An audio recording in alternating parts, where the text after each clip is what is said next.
Jalonen Raski, Viita, Perttu sekä Alasaari ja näin turvalippu on poissa. Ja laskeutuneena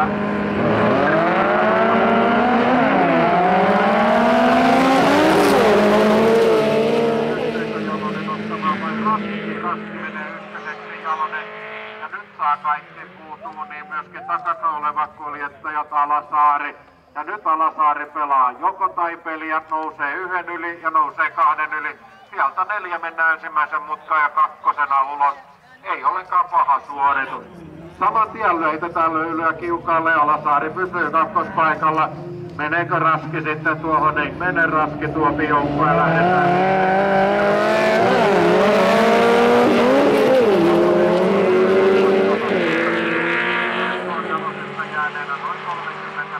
Täysiratakierros on vielä matkaa ja jälleen Alasaari pääsee mutkissa Raskiin kiinni.